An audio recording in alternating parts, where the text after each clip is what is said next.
الحمد لوليه والصلاة على نبيه وعلى آله وأصحابه المتأدبين بآدابه. أما بعد فأعوذ بالله من الشيطان الرجيم. بسم الله الرحمن الرحيم. إنا أنزلناه في ليلة مباركة إنا كنا منذرين فيها يفرق كل أمر حكيم. صدق الله العلي العظيم. قال الله تعالى وتبارك في شان حبيبه مخبرا وآمرا إن الله وملائكته يصلون على النبي يا أيها الذين آمنوا صلوا عليه وسلموا تسليما.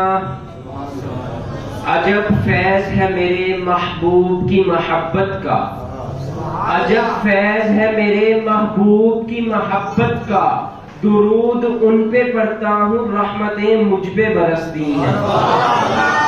عقیدت کے ساتھ درود پاک کا نذرانہ پیش کیجئے۔ الصلاۃ والسلام علیک یا سیدی یا رسول اللہ۔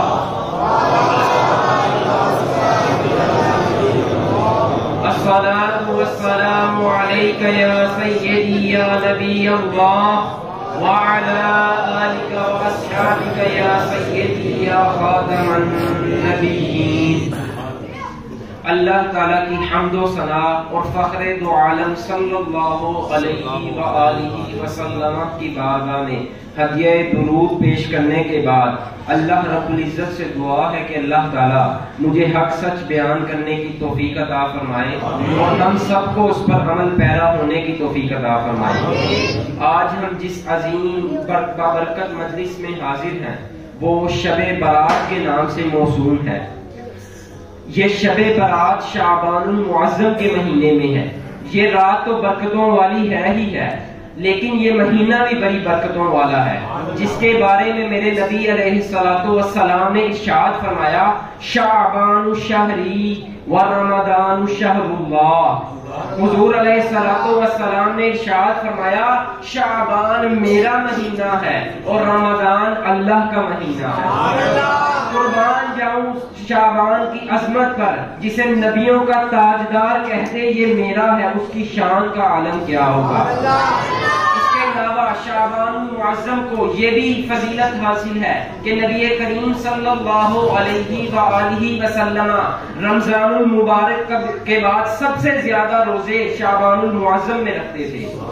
یہ مہینہ بھی بڑی عظمتوں والا ہے اور یہ رات جس کو شب برات کہا جاتا ہے۔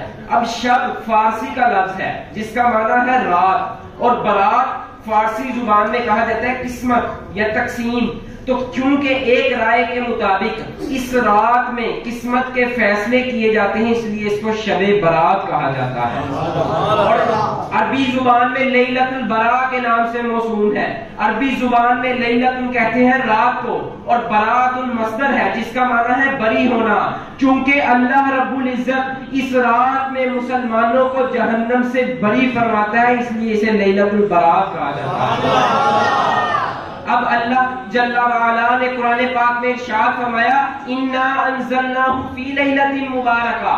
اب اس لیلہ مبارکہ کے متعلق مفسرین کے دو قول ہیں۔ مفسرین کی ایک جماعت اس طرف گئی ہے کہ اس سے مراد شب قدر کی رات ہے، اور صاحب در منصور تفسیر در منصور کے جو مفسر ہیں وہ فرماتے ہیں کہ اس لیلہ مبارکہ سے مراد شب برات ہے۔ اور آگے فرمایا اللہ رب العزت نے شب برات تو ہے لیکن ہوتا کیا؟ اللہ تعالیٰ نے ارشاد فرمایا فیہا یفرق کل امر حکیم، کہ بے شک اس میں ہر حکمت والے کام کا فیصلہ کیا جاتا ہے۔ اب یہ رات کتنی عظمتوں والی ہے، کتنی برکتوں والی ہے۔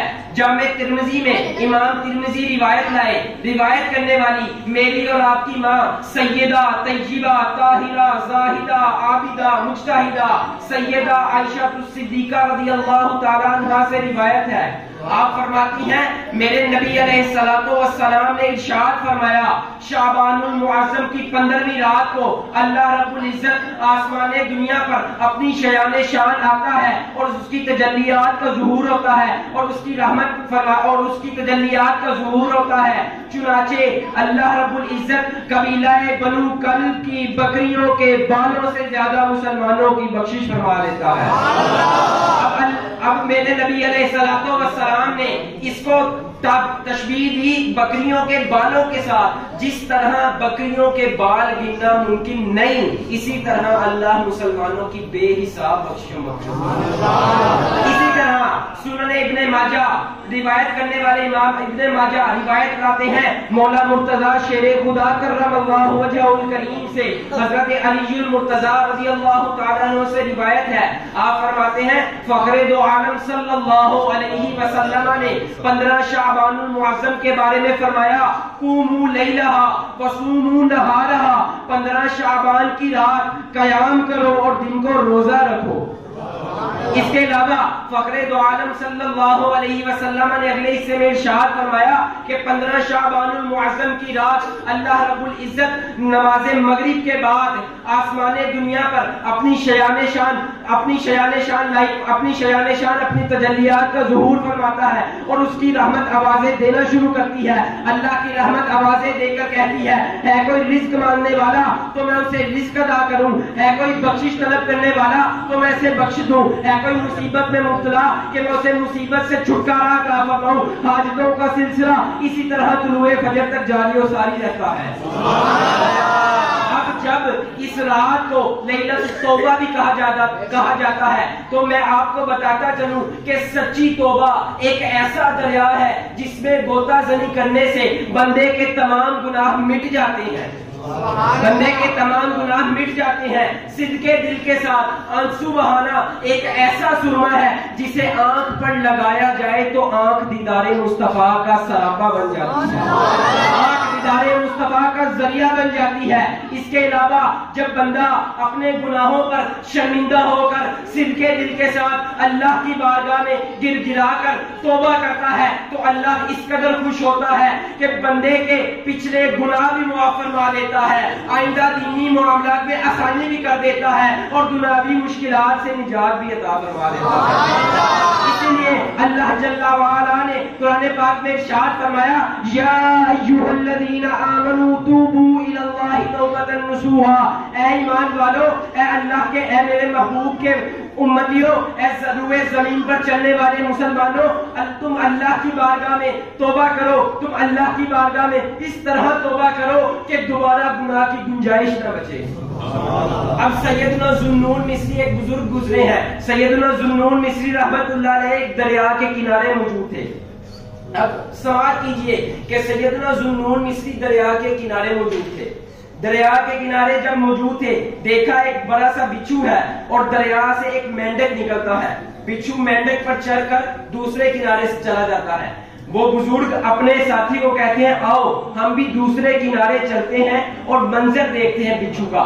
اب دوسرے کنارے ایک نشے میں مست نوجوان زمین پر لیٹا ہوا ہے اور ایک اسدحہ سانپ دریا سے نکلتا ہے اس پر حملہ کرنے کے لیے۔ جب وہ حملہ کرنے کے لیے نکلتا ہے تو وہ بچھو اس پر حاوی ہو جاتا ہے اور سانپ کے ٹکڑے ٹکڑے کر دیتا ہے۔ معاملہ اسی طرح بچھو مینڈک پر سوار ہو کر دوبارہ پہلے کنارے پر چلا جاتا ہے۔ وہ بزرگ اس نوجوان کو جو غفلت کی نیند میں سویا ہوا ہے جھنجھوڑ کر کہتے ہیں اے نوجوان دیکھ تجھے اللہ نے اس بچھو کے ذریعے بچا لیا، اب وہ بندہ جب منظر کو دیکھتا ہے، وہ نشے میں لت پت اور نشے میں مست نوجوان جب اٹھتا ہے تو وہ جو چیختے چلاتے اور تڑپتے ہوئے جو جملے کہتا ہے وہ دل کی تختیوں پہ لکھنے کے قابل ہے۔ وہ نوجوان کہتا ہے اے پروردگار، اگر نافرمان بندے کے ساتھ تیرا ایسا کریمانہ رویہ ہے تو باری تعالیٰ تو اپنے فرما بردار پر تیری مہربانیوں کا عالم کیا ہوگا۔ اگر تیرا نافرمان بندے پر ایسا کریمانہ رویہ ہے تو جو تیرے فرما بردار ہے ان پر تیری مہربانیوں کا عالم کیا ہوگا۔ آج ہمیں غور کرنے کی ضرورت ہے کہ ہم کن کاموں میں ہمیں اپنے اعمال کا محاسبہ کرنے کی ضرورت ہے کہ آج ہم کامیابی اور دنیا کے پیچھے بھاگ رہے ہیں۔ وہ دنیا ایک سراب ہے جس کے بارے میں باری تعالیٰ نے ارشاد فرمایا وَمَا الْحَيَاةُ الدُّنْيَا إِلَّا مَتَاعُ الْغُرُورِ، دنیا فقط دھوکے کا سامان ہے۔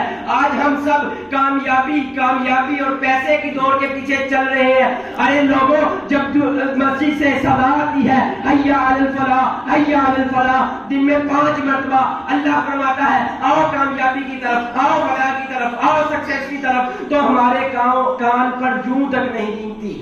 آج ہمارے ایمان کو کیا ہو گیا کہ جب اللہ نے فرما دیا قد افلح المؤمنون، تحقیق مومن فلاح پا گئے۔ جب اللہ نے فرما دیا قد افلح من تزکا، جس نے اپنا تزکیہ نفس کر لیا وہ فلاح پا گیا۔ جب اللہ نے فرما دیا انتم الاعلون ان کنتم مؤمنین، دنیا میں تم ہی غالب رہو گے، مگر شرط اتنی ہے کہ اپنے دل میں ایمان کی چنگاری کو زندہ رکھنا۔ جب اللہ نے ایمان کی چنگاری کو زندہ رکھو گے تو دنیا پر تم ہی غالب رہو گے۔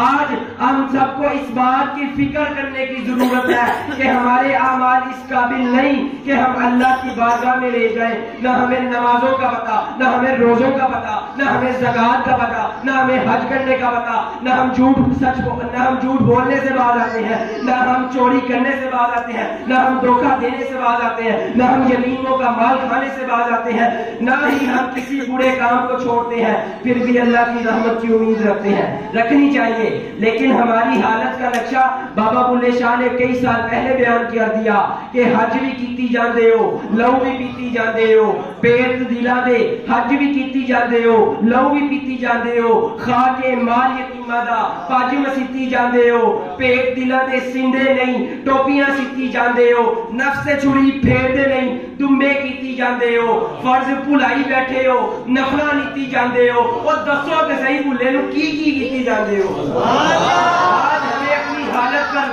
ہمیں اپنے گریبان پر جانگنا چاہیے کہ آپ اتنا قیمتی وقت نکال کر آج اس مسجد میں تشریف لائے ہیں، اس مجلس میں تشریف لائے ہیں کہ اس کا مقصد کیا ہے؟ کیا فقط رسمی طور پر آپ مساجد میں آتے ہیں یا فقط لنگر کھانے کے لیے مسجد میں آتے ہیں؟ نہ، آپ بڑے قیمتی لوگ ہیں، آپ کے پاس وقت بڑا قیمتی ہے، آپ کے پاس وقت نہیں کہ آپ اللہ کی بارگاہ میں سجدہ ریز ہو جائیں، آپ کے پاس وقت نہیں کہ آپ اللہ کی بارگاہ میں اپنے گناہوں کی معافی مانگ لیں۔ جب آپ مسجد میں آ گئے ہیں تو خدا را آپ یہ تو دیکھیں کہ جب میں آ گیا ہوں تو اب جب اٹھوں تو وہ نہ ہوں جو پہلے تھا۔ ہمیں کم از کم اپنی حالت پر کچھ تو رحم کرنا چاہیے، کیونکہ اللہ تعالیٰ حضور علیہ السلام نے فرمایا ہے کہ اگر اللہ تعالیٰ بکریوں کے بالوں کے برابر بخشش فرماتا ہے تو یہ بھی فرمایا کچھ ایسے لوگ ہیں جن کی بخشش ان عظمت والی راتوں میں بھی نہیں ہوتی۔ وہ لوگ کون ہے؟ وہ مشرک ہے جو اللہ کے ساتھ شرک کرتا ہے، وہ کینہ پرور ہے۔ آج ہم دیکھتے ہیں لوگ نہ خود خوش ہیں نہ دوسروں کو خوش رہنے دیتے ہیں، اپنے دل میں دوسرے کے لیے بغض پال رکھا ہے۔ اللہ نے فرما دیا اگر کوئی کینہ پرور شخص ہے تو اس کی اس بابرکت رات میں بھی بخشش نہیں ہوگی، کوئی والدین کا نافرمان ہے تو اس کی اس رات بھی بخشش نہیں ہوگی۔ والدین کا نافرمان جنت سے نہیں بلکہ جنت کی خوشبو سے بھی محروم رہے گا۔ آج ہم چھوٹی چھوٹی بات پر اپنے سگے رشتہ داروں سے قطع تعلقی فرما دیتے ہیں۔ حضور نے فرمایا قطع تعلقی کرنے والے کی بھی اس رات بخشش نہیں ہوگی، اور حضور نے فرمایا لا يدخل الجنت قاطع، قطع تعلقی کرنے والا جنت میں داخل نہیں ہوگا۔ آپ محفلیں کرائیں، نمازیں پڑھیں، روزے رکھیں، لیکن جب تک آپ حقوق العباد کا خیال نہیں رکھیں گے آپ جنت میں نہیں جا سکتے۔ ہمیں اپنی حالت پر غور کرنی چاہیے کہ ہم چھوٹی چھوٹی بات پر، حضور نے فرمایا پہلوان وہ نہیں ہے کہ جو میدان میں پچھاڑ دے کسی دوسرے پہلوان کو، پہلوان وہ ہے جو اپنے غصے پر قابو پا لے۔ تو اب ہمیں اپنے جذبات پر قابو رکھنا چاہیے اور اپنے رشتہ داروں سے قطع تعلقی نہیں کرنی چاہیے، کیونکہ اگر قطع تعلقی کریں گے تو اس قدر برکت والی رات میں بھی بخشش ممکن نہیں۔ اس کے علاوہ حضور نے فرمایا شراب کا عادی شخص وہ بھی اس رات بخشش کا مستحق نہیں ہے، لیکن اگر توبہ کر لے بندہ تو پھر بخشش کا مستحق بن جاتا ہے۔ کیوں؟ یہ راتیں ایسی برکت والی ہیں، اللہ کے حبیب کو، امت محمدیہ کو اللہ نے بخشش کے اتنے بہانے دیے کہ اللہ فرماتا ہے یہ راتیں اتنی برکت والی ہے، اتنی عظمت والی ہے کہ اگر کوئی شخص صدق دل کے ساتھ اپنے گناہوں سے توبہ کر لے اور آئندہ گناہ نہ کرنے کا ارادہ کر لے تو اس کے گناہ ریت کے ذروں سے زیادہ، درخت کے پتوں سے زیادہ اور سمندر کی جاہ کے برابر کیوں نہ ہونا، اسے جنت کا مستحق بنا دوں گا۔ فقط توبہ ہمیں سب کو چاہیے کہ ہم اٹھتے ہوئے کم از کم یہ دیکھ لیں کہ اگر میرے رب کی پکڑ بڑی سخت ہے، اگر اس نے قیامت کے دن اپنی جباریت اور قہاریت کا اظہار فرما دیا تو ہم میں سے کوئی نہیں بچے گا، نہ کوئی بڑا بچے گا نہ کوئی چھوٹا بچے گا، کیونکہ اللہ نے فرما دیا ان بطش ربک لشدید، بے شک تیرے رب کی پکڑ بڑی سخت ہے۔ تو اللہ کی پکڑ سے ڈرنا چاہیے، کیونکہ شاعر نے کہہ دیا عدل کرے تھے تھر تھر کمبل اونچیاں شانہ والے، عدل کرے تھے تھر تھر کمبل اونچیاں شانہ والے، فضل کرے تھے بخشے جاون میں ورگے منہ کالے۔ اگر حضور اللہ نے کرم کا معاملہ فرما دیا پھر تو ٹھیک، لیکن اگر اللہ نے عدل فرما دیا تو ہم میں سے کوئی نہیں بچے گا۔ تو اللہ سے دعا ہے کہ اللہ تعالیٰ ہم سب کو عمل کی توفیق عطا فرمائے۔